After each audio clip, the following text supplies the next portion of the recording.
Bonjour à toutes et à tous. Sujet du jour, Juan Branco et son bouquin Crépuscule. Crépuscule aux éditions Au Diable Vauvert. Qui est une enquête, il y a marqué sur la jaquette l'enquête vérité, Macron et les oligarques.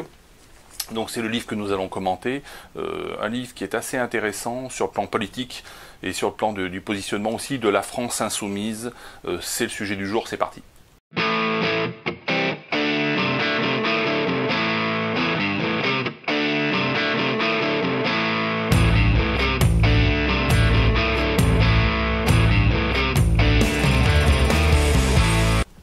Juan Branco, jeune et faible, jeune patricien de 28 ans, nous explique dans son bouquin Crépuscule que la France est dirigée par des oligarques.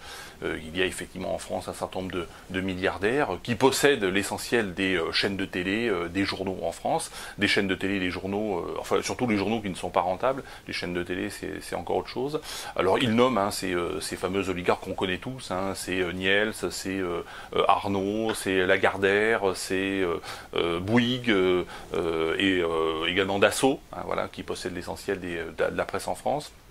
Alors, sur la forme, le livre qui fait à peu près 300 pages est assez indigeste. Alors, c'est une enquête, c'est pas un essai, c'est pas un roman, c'est une enquête. C'est pas super agréable à lire en réalité.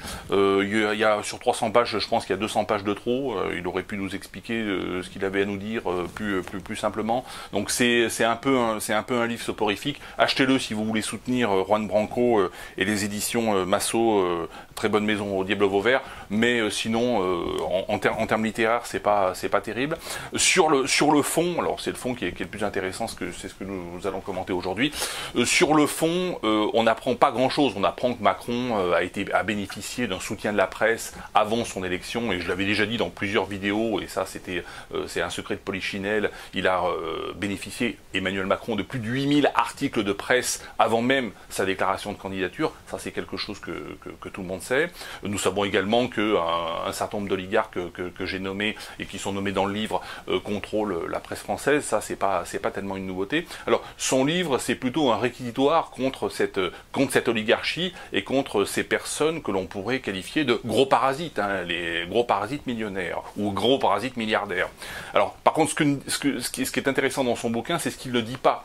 Et ce qu'il ne dit pas notamment, c'est qu'il y a aussi en France des petits parasites, associations subventionnées, des petits parasites dans des entreprises privées qui vivent des commandes publiques, dans des petites entreprises, dans des administrations publiques aussi, il y a des parasites. Il y a des parasites aussi, des parasites migrants. Donc il dénonce les très gros parasites, il dénonce pas les petits parasites. Mais ce qu'il ne dit pas non plus, c'est que ces oligarques et ces milliardaires français, ils seraient peut-être aussi devenus millionnaires ou milliardaires en vendant leurs produits, en vendant leurs services à des millions de consommateurs. Il y a des millionnaires et des milliardaires dans tous les pays, et on n'a pas besoin forcément de passer par des commandes publiques pour être millionnaire ou pour être milliardaire. D'ailleurs, il n'est pas si dérangeant que ça, le petit Juan Branco, puisqu'il est invité sur tous les plateaux de télé qui sont précisément propriétés de ces milliardaires. Donc il n'est pas si dérangeant sur le fond.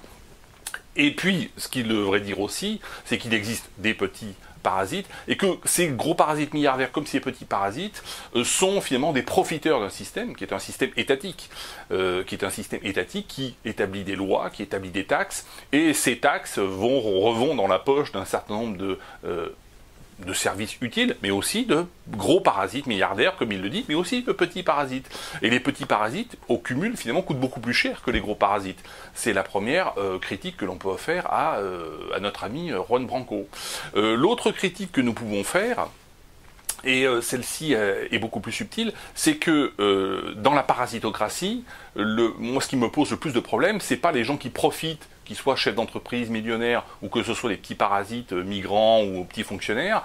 Ce qui me gêne le plus, ce sont les parasites militants dans les formations politiques, dans les syndicats. Et là, Juan Branco, il n'en parle pas, et non seulement il n'en parle pas, mais il en fait la promotion, puisqu'il soutient la France insoumise, il soutient Mélenchon, et il est plutôt dans cette mouvance-là. Il se présente comme un avocat au RSA, alors dans toutes ses interviews télé, c'est un avocat au RSA, je ne sais pas si ça... qu'est-ce que ça veut dire? Ça veut dire simplement qu'il est pauvre, hein, c'est les pauvres contre les riches. Je pense que c'est plutôt ce positionnement-là qui est utile pour lui. Il ne dénonce pas les vrais parasitocrates, qui sont les militants de type Jean-Luc le millionnaire, mais aussi Tata Marine et l'ensemble de la classe politique, qui permettent à ces milliardaires parasites de faire, en tout cas, une partie de leur fortune, et qui également lèvent des taxes et font des lois qui permettent aussi à des millions de petits parasites d'exister et de détruire notre pays. Le vrai combat politique, c'est pas riche contre pauvre, c'est pas le pauvre avocat au RSA, la France insoumise contre les oligarques. Le vrai combat, c'est parasite contre parasité.